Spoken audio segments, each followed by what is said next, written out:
ನಮ್ಮ ಸ್ಕೂಲಲ್ಲೂ ನಾನು ಮೈದಾ ಬ್ಯಾನ್ ಮಾಡಿ ಇವ್ರು ಬರೀ ವಾರ ಶುರುವಾಗಕ್ಕಿಲ್ಲ ನಾನ್ ವೆಜ್ ತಿಂದ್ರಿ. ಮ್ಯಾಮ್ ನೋ ಆಶೀರ್ವಾದ ಆಟ ಸ್ಕೂಲಲ್ಲಿ ಚಾಕ್ಲೇಟ್ಸ್ ಬ್ಯಾನ್ ಆಗಿದೆ. ಬರ್ಡೇ ಆಗಿದ್ರೆ they can gift a pencil, eraser. No mayonnaise, no sauce, no pasta, no noodles. ಒಂದು ಮಗುಗಂತೂ ಕಂಪ್ಲೀಟ್ ರೆಟಿನಾ, ಅವ್ರ ಫ್ಯಾಮಿಲಿಗೇ ರೆಟಿನಾ ಎಫೆಕ್ಟ್ ಆಗಿಬಿಟ್ಟಿತ್ತು. No Pepsi, Coca Cola. Madam, ನೀವು ಹೇಳ್ದ ಹಾಗೆ ಮಕ್ಕಳಿಗೆ ಪೇರೆಂಟ್ಸ್ ಲವ್ ಜೊತೆ ಅವರ ಬುದ್ಧಿಶಕ್ತಿಯನ್ನು ಇನ್ನೂ ಹೆಚ್ಚಾಗಿ ಮಾಡೋದ್ರಲ್ಲಿ ಆಹಾರ ಕೂಡ ಏನಾದರೂ ಅದಕ್ಕೆ ಸಹಾಯ ಮಾಡುತ್ತಾ? ಯಾವ ರೀತಿಯಾದ ಆಹಾರವನ್ನು ನಮ್ಮ ಮಕ್ಕಳಿಗೆ ಕೊಡಬೇಕಾಗತ್ತೆ ಅವರ ಬುದ್ಧಿಶಕ್ತಿ ಓದುವುದರಲ್ಲಿ ಏಕಾಗ್ರತೆ ಬೆಳೆಸಬೇಕಾದ್ರೆ? ಹೌದು, ಕಂಪ್ಯಾರಿಸನ್ ನೋಡಿದ್ರೆ ನಾವು ಚಿಕ್ಕವರಿದ್ದಾಗ ಮನೆ ಊಟ ತಿಂತಾಯಿದ್ವಿ, ಅನ್ನ ಸಾರು ಪ್ರತಿಯೊಂದು ಸೀಸನ್ದು ತರಕಾರಿ ತಿಂತಾಯಿದ್ವಿ. ಅದರಿಂದ ಏನಾಗೋದು, ನಮಗೆ ಹೆಲ್ತ್ ವೈಸು ಚೆನ್ನಾಗಿದ್ವಿ. ಈಗ ಬೇಕ್ರಿ ಐಟಮ್ಸು, ಆಮೇಲೆ ಮೈದಾ, ಈಗ ಎಲ್ಲ ಕಡೆಯೂ ಮೈದಾ ಬ್ಯಾನ್ ಆಗ್ತಾಯಿದೆ. ನಮ್ಮ ಸ್ಕೂಲಲ್ಲೂ ನಾನು ಮೈದಾ ಬ್ಯಾನ್ ಮಾಡಿ ಅವ್ರಿಗೆ ಮಿಲೆಟ್ಸ್ ತಿನ್ನಬೇಕು ಅಂತ ಹೇಳಿದ್ದೀನಿ. Millets, dry fruits, fruits, vegetables ಹೇಳ್ತೀವಿ. ಈಗ ವೆಜಿಟೇಬಲ್ಸ್ ಫ್ರೂಟ್ಸಲ್ಲಿನೂ ಫರ್ಟಿಲೈಸರ್ ಹಾಕಿರೋದ್ರಿಂದ ಎಲ್ಲನೂ ಕೆಮಿಕಲ್ ಬೇಸ್ಡ್ ಇದೆ. ಆರ್ಗ್ಯಾನಿಕ್ ನಾವೆಲ್ಲ ತಿಂದಾಗ ನಮಗೆ ಆರ್ಗ್ಯಾನಿಕ್ ಅನ್ನೋ ಪದಾನೇ ಗೊತ್ತಿರಲಿಲ್ಲ. ಪ್ರತಿಯೊಂದು ಆರ್ಗ್ಯಾನಿಕ್ ಇತ್ತು. ಇವಾಗೆಲ್ಲ ಕೆಮಿಕಲ್ಸ್ ಬಂದು ಕೆಮಿಕಲ್ ಬೇಸ್ಡಲ್ಲಿ ಮಕ್ಕಳಿಗೆಲ್ಲ ತುಂಬ ಹೈ ಗ್ರೋತು, ಹೈಬ್ರಿಡ್ ತಿಂತಾ ಇರೋದು. ನಾವೆಲ್ಲ ನಾಟಿ ತರಕಾರಿ, ನಾಟಿ ಗೊಬ್ಬರ ಹಾಕಿರೋ. ಈಗ ತಿರ್ಗಾ ಅದು ವಾಪಸ್ ಬರ್ತಾಯಿದೆ ಸೈಕ್ಲಲ್ಲಿ. ಸೊ ಈಗ ಆದಷ್ಟು ಮಕ್ಕಳಿಗೆ ಡಯಟ್ ಅಂತಂತಂದರೆ ಸಿರಿಧಾನ್ಯ, ಡ್ರೈ ಫ್ರೂಟ್ಸ್, ಲಡ್ಡು, ಆಮೇಲೆ ಚಾಕ್ಲೇಟ್ಸ್ ಕಮ್ಮಿ ಮಾಡಿದ್ದೀವಿ. ಸ್ಕೂಲಲ್ಲಿ ಚಾಕ್ಲೇಟ್ಸ್ ಬ್ಯಾನ್ ಆಗಿದೆ. ಆಮೇಲೆ ಕೇಕ್ ತಿನ್ನಂಗಿಲ್ಲ. ಕೇಕು ಚಾಕ್ಲೇಟ್ಸ್ ತಿನ್ನಬೇಕಂದ್ರೆ ಚಿಲ್ಡ್ರನ್ಸ್ ಡೇ ಟೈಮ್ನಲ್ಲಿ, ಕ್ರಿಸ್ಮಸ್ ಟೈಮ್ನಲ್ಲಿ ನಾನೇ ಸ್ಕೂಲಿಂದನೇ ಕೊಡ್ತೀವಿ. ಅಷ್ಟರಿಗೂ ತಿನ್ನಬಾರ್ದು ಅಂತ ರಿಸ್ಟ್ರಿಕ್ಟ್ ಮಾಡಿದ್ದೀವಿ. ಬರ್ಡೇ ಆಗಿದ್ರೆ they can gift a pencil, eraser, pen ಏನಾದರೂ ಗಿಫ್ಟ್ ಮಾಡ್ಬೋದು, ಎಕ್ಸೆಪ್ಟ್ ಚಾಕ್ಲೇಟ್ಸ್. ಯಾಕಂದರೆ ಹಲ್ಲು ಹಾಳಾಗತ್ತೆ. ಈಗೆಲ್ಲ ಎಷ್ಟು ಕಾಯಿಲೆ ಬರ್ತಾಯಿದೆ ಚಾಕ್ಲೇಟ್ಸಿಂದ. ಮಕ್ಕಳಲ್ಲಿ ಡಯಾಬಿಟಿಕ್ ಆಗ್ತಾ ಇದ್ದಾರೆ. ಸೊ ಹಾಗಾಗಿ ಅವ್ರಿಗೆ ಚೇಂಜ್ ಮಾಡ್ತಾಯಿದ್ದೀವಿ ನಾವು ಆದಷ್ಟು. ಆಮೇಲೆ ಆಟಾಡೋಕ್ಕೆ, ಆಚೆ ಹೋಗಿ ಆಟಾಡೋಕ್ಕೆ ಇನ್ಸಿಸ್ಟ್ ಮಾಡ್ತೀವಿ. ಯಾಕೆಂದರೆ ಮಕ್ಕಳೆಲ್ಲ ಈಗ ಮನೆಯಲ್ಲೇ ಕೂತ್ಕೊಂಡು ಟಿ ವಿ, ಮೊಬೈಲ್ ಹಿಡ್ಕೊಂಡಿದ್ದಾರೆ. ಪೇರೆಂಟ್ಸ್ಗೂ ಹೇಳ್ತೀವಿ ಆಚೆ ಹೋಗಿ ನೀವು ಆಟಾಡಿ, ಪಾರ್ಕ್ಗೆ ಕರ್ಕೊಂಡು ಹೋಗಿ. ಸ್ಕಿಪ್ಪಿಂಗ್ ಎಲ್ಲ ಮುಂಚೆ ಆಡ್ತಾ ಇರೋಂಗೆ ಈಗ ವಾಪಸ್ ಅದೆಲ್ಲ ಆಟಗಳು ಅವ್ರಿಗೆ ತೊಗೊಂಬರ್ತಾಯಿದ್ದೀವಿ, ಹೆಲ್ತ್ ವೈಸ್ ಚೆನ್ನಾಗಾಗಲಿ ಅಂತ. ಸೊ ನಾನ್ ವೆಜ್ ಕಮ್ಮಿ, ಪ್ರೋಟೀನ್ಸ್ಗೆ ಕಾಳುಗಳಲ್ಲೂ ಸಿಗುತ್ತೆ. ಮೊಳಕೆ ಕಾಳು ಅದೆಲ್ಲ ತಿನ್ನಿ ಅಂತ ಅವಾಗವಾಗ ವರ್ಕ್ಶಾಪ್ಸು ಪೇರೆಂಟ್ಸ್ಗೆ ಹೇಳ್ತಾನೆ ಇರ್ತೀವಿ. Less of rice, wheat. ದಿನ ಮಕ್ಕಳು ಟಿಫನ್ನಲ್ಲಿ ವೆಜಿಟೇಬಲ್ ಇರಬೇಕು. No mayonnaise, no sauce, no pasta, no noodles.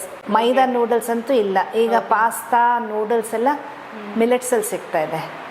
So ಆ ಮಿಲ್ಲೆಟ್ ಪಾಸ್ತಾನಲ್ಲಿ ತಂದಾಗ ಚೆಕ್ ಮಾಡ್ತೀವಿ ನಾವೆಲ್ಲ. ಈಗಲೂ ಮುಂಚೆಯಿಂದನೂ ಇದೆ, ಈಗಲೂ ಚೆಕ್ ಮಾಡ್ತೀವಿ. ಸೊ ಪಾಸ್ತಾ ಏನಾದರೂ ಇದ್ದರೆ ಮಕ್ಕಳು ಈಸ್ ಇಟ್ ಮೈದಾ ಅಂದರೆ ನೋ ಮ್ಯಾಮ್, ಇದು ಏನು ಮಲ್ಟಿಗ್ರೇನ್ ಆಟ ಅಂತ ರೆಡಿಮೇಡ್ ತೊಗೊಳ್ತಾರೆ. ಒಂದು ಮಗುಗಂತೂ ಕಂಪ್ಲೀಟ್ ರೆಟಿನಾ, ಅವ್ರ ಫ್ಯಾಮಿಲಿಗೇ ರೆಟಿನಾ ಎಫೆಕ್ಟ್ ಆಗಿಬಿಟ್ಟಿದೆ. ಯಾಕಂದರೆ ಮಲ್ಟಿಗ್ರೇನ್ ಆಟ ಅಂತ ಅವ್ರು ಬರೀ ಮಲ್ಟಿಗ್ರೇನ್ ಆಟ ತಿಂತಾಯಿದ್ರು. ಲಾಸ್ಟ್ ಇಯರ್ ಅಂತೂ ಅವ್ಳಿಗೆ ರೆಟಿನಾಗೇನೋ ಇದ್ದಾಯಿತು ಅಂತ ಐ ಚೆಕ್ ಮಾಡಿಸಿದಾಗ ಕಂಪ್ಲೀಟ್ ರೆಟಿನಾ ಇನ್ನೊಂದು 2-3 ಮಂತ್ಸಲ್ಲಿ ಒಟ್ಟೋಗುತ್ತೆ ಅಂತ ಡಾಕ್ಟ್ರ್ ಹೇಳಿ.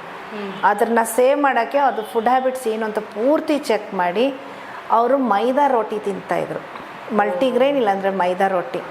ಈಗ ಅವ್ರಿಗೆ ಗೋಧಿ ತಂದು ಅದರಲ್ಲಿ ಏನೇನು ಮಿಕ್ಸ್ ಮಾಡಬೇಕು ಅಂತ ಹೇಳಿ ಮಿಕ್ಸ್ ಮಾಡಿ ಒಂದು ವರ್ಷದಿಂದ ತಿಂತಾ ಇದ್ದಾರೆ. ಈಗ ಅವ್ರಿಗೆ ಮನೆಯಲ್ಲಿ ಒಂದು ಸ್ವಲ್ಪ ಹೆಲ್ತ್, ನಾನ್ ವೆಜ್ ಅಂತೂ ಕಂಪ್ಲೀಟ್ ಬಿಟ್ಬಿಟ್ಟಿದ್ದಾರೆ ಅವರು. ನಾನ್ ವೆಜಿಟೇರಿಯನ್ಸ್ ಅವರು, ಬೆಂಗಾಲೀಸು ಫಿಶ್ ಜಾಸ್ತಿ ತಿನ್ನೋರು. ಆ ಫಿಶ್ಶು ಕಮ್ಮಿ ಮಾಡಿ ಚಪಾತಿ, ವೆಜಿಟೇಬಲ್ಸು, ಭಿಂಡಿ, ಬೀನ್ಸು, ಬದನೆಕಾಯಿ ಆ ಥರ ತಿನ್ನೋದೆಲ್ಲ ಮಾಡೋರ್ಗೆ ರೆಸ್ಟ್ರಿಕ್ಟ್ ಮಾಡಿರೋದ್ರಿಂದ ಡಾಕ್ಟ್ರು ಹೇಳಿದ್ರು. ಸೊ ಮಕ್ಕಳದು ಐಸೈಟು ಬಂದಿದೆ. ಮಕ್ಕಳೇ ಬಂದು ಹೇಳ್ತಾರೆ, ma'am I am feeling very nice now, I can see now, my eyes pain is not there ಅಂತ ಬಂದು ಹೇಳ್ತಾನೆ. ಅದಕ್ಕೆ ಅವನಿಗೆ ಅಂತೂ ಮಾನಿಟ್ರ್ ಮಾಡೋವರೆಗೂ, ಮೈದಾ ರೋಟಿ ಬಿಡೋವರೆಗೂ ದಿನ ಮಾನಿಟ್ರ್ ಮಾಡಿ ಅವ್ನು ಮೈದಾ ರೋಟಿ ಕಿತ್ಕೊಂಡು ನಮ್ಮನೆಯಿಂದ ಟಿಫನ್ ತಂದು ಕೊಡ್ತಾ ಇದ್ದೆ. ಅವನಿಗೆ ನಮ್ಮನೆಯಿಂದ ತಿನ್ನಲ್ಲ ಅಂತ ನಾನು ಹೇಳಿದೆ, ನೀನು ಯಾವತ್ತೇ ಮೈದಾ ರೋಟಿ ತರ್ತೀಯ ಅವತ್ತೆಲ್ಲ ನಮ್ಮನೆ ಟಿಫನ್ ತಿನ್ಬೇಕು ನೀನು. I can't eat this vegetable, ma'am. No. I said, you have to eat that vegetable because I eat that vegetable even you are eating that vegetable. ಹಂಗೆ ಮಾಡಿ ಮಾಡಿ ಇವಾಗ ಮಗು ಬಂದು ಹೇಳ್ತಾನೆ, ma'am no Aashirvaad atta, no maida roti. See ma'am, I have got my mom goes to mill and she makes flour and she made roti. ಇವಾಗ ಅವ್ನು ಚೆನ್ನಾಗಿದೆ. ಅಂದರೆ ಪ್ಯಾಕೆಟಲ್ಲಿ ಬರೋದ್ರಿಂದ ಅದರಲ್ಲಿನೂ ಅದು ಯಾವಾಗ ಮಾಡಿರ್ತಾರೆ ಗೊತ್ತಿಲ್ಲ, ಪ್ರಿಸರ್ವೇಟಿವ್ಗೆ ಅಂತ ಹಾಕಿರ್ತಾರೆ. ಈಸಿ ಅಂತ ತಂದುಬಿಡ್ತೀವಿ, ಮಲ್ಟಿಗ್ರೇನ್ ಅಂತ. ಅದರಲ್ಲೂ ಎಫೆಕ್ಟ್ ಸ್ಟಾರ್ಟ್ ಆಗಿದೆ ಈಗ. On A long run effect ಕಾಣ್ತದೆ. ಸೊ ಮುಂಚೆ ಎಲ್ಲ ಏನು ಮಾಡ್ತಾಯಿದ್ರು, ನಿಮ್ಮ ತಾಯಿನೂ ನಮ್ಮ ತಾಯಿ ಬೀಸ್ತಾಯಿದ್ರು ಆಟ ಎಲ್ಲ ಕಳಿಸಿ ಮಿಷಿನ್ಗೆ ಕಳಿಸಿ ಬೀಸ್ಕೊಂಡು ಬಂದು ಜರಡೆ ಹೊಡೆದು ಅದೇ ಪ್ರೋಸೆಸ್ ಹೆಲ್ತಿಯಾಗಿದೆ. ಸೊ ನಮ್ಮ ಮನೇಲಿ ಈಗಲೂ ಅದೇ ಪ್ರೋಸೆಸ್ಸೇ ಇದೆ. ಓಕೆ. ನನ್ನ ಮೊಮ್ಮಕ್ಳಿಗೂ ಅದೇ ಪ್ರೋಸೆಸ್, ಅದೇ ಆಟನೇ ತಿನ್ಸೋದು. ನಾನು ಗೋಧಿ ತಂದು ಅದಕ್ಕೆಲ್ಲ ಮಿಕ್ಸ್ ಮಾಡಿ ಚಪಾತಿ ಮಾಡಿ ಸ್ವಲ್ಪನೇ ತಿನ್ನಲಿ, ಹೆಲ್ತಿ ಆಗಿರುತ್ತೆ. ಕರೆಕ್ಟ್. ಸೊ ಫುಡ್ಡಿಂದನೂ ಅವ್ರ ಡೆವಲಪ್ಮೆಂಟಲ್ಲಿ ತುಂಬ ಡಿಫ್ರೆನ್ಸಸ್ ಇರುತ್ತೆ. ಆಮೇಲೆ ಹಶು ಆಗಿದಾಗ ನಾವು ಸುಮ್ಮನೆ ಬಿಸ್ಕೆಟ್ಸ್ ಎಲ್ಲ ಕೊಡ್ತೀವಿ.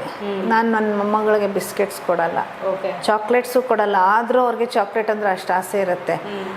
ಬಿಸ್ಕೆಟ್ಸ್ ಬದಲಾಗಿ ಫ್ರೂಟ್ಸು, ಆಮೇಲೆ ಜ್ಯೂಸಸ್ಸು, ಫ್ರೆಶ್ ಫ್ರೂಟ್ ಜ್ಯೂಸು.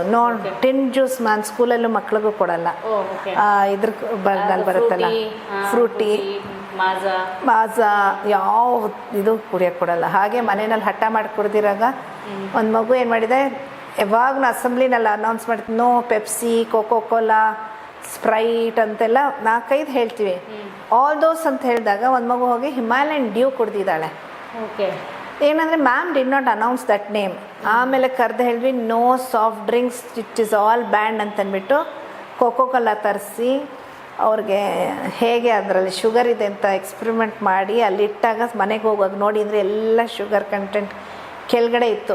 ಅದು ನೋಡಿ ಒಂದು ಸೆಟ್ ಆಫ್ ಮಕ್ಕಳೆಲ್ಲ ನಿಲ್ಲಿಸಿದ್ದಾರೆ. ಆದಷ್ಟು ಆದರೂ ಮನೆಯಲ್ಲಿ ಎಷ್ಟು ಪೇರೆಂಟ್ಸ್ಗೆ ಹೇಳಿದಾಗನೂ ಯಾವಾಗ ಪಾರ್ಟೀಸ್ಗೆ ಹೋಗಿದಾಗ ಪೇರೆಂಟ್ಸ್ ಏನಾದರೂ ಕುಡ್ದಾಗ we can't avoid, it has to come from the parents. ಮುಂಚೆಲ್ಲ ಪೇರೆಂಟ್ಸು ಕೊಡ್ತಾ ಇರಲಿಲ್ಲ. ಈಗೇನು ಮಾಡ್ತಾರೆ, ಇವನ್ ಬಿಡ್ತಾರೆ, ಹಿಂದೆ ಹೋಗಿ ಮಕ್ಕಳು ಕೊಟ್ಟರೆ ಮಕ್ಕಳ ಹೆಲ್ತ್ ಹಾಳಾಗುತ್ತೆ.